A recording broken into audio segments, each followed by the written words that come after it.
hasret oldu, ayrılık oldu, hüzünlere bölündü saatler.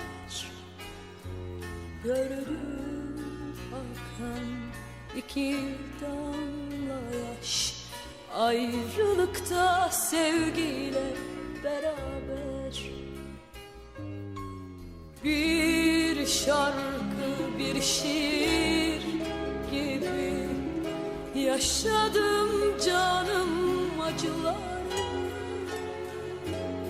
Senden bana hatıra, şimdi sakladım sevgili kederler.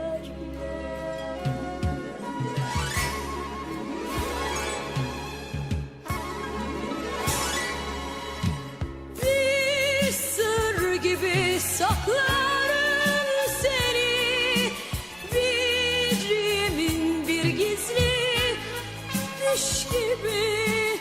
Ben bu yükü taşırım, sen git git, acılanma.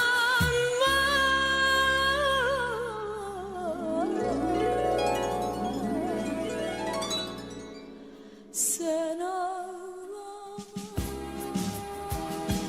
dayanamam. Ağlama göz bebeğim, sana kıyamam. Al yüreğim senin olsun, yüreğim bende kalırsa yaşayamam. Sen ağlama, dayanamam. Ağlama göz bebeğim, sana kıyamam. Al yüreğim senin olsun, yüreğim bende kalırsa yaşayamam.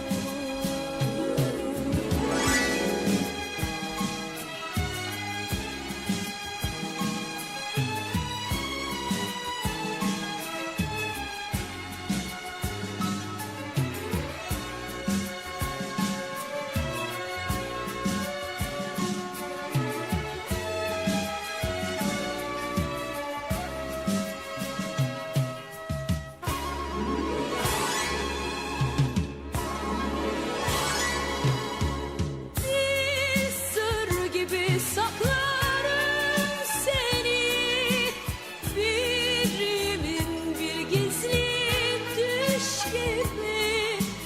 Ben bu yükü taşırım, sen git git, acılanma.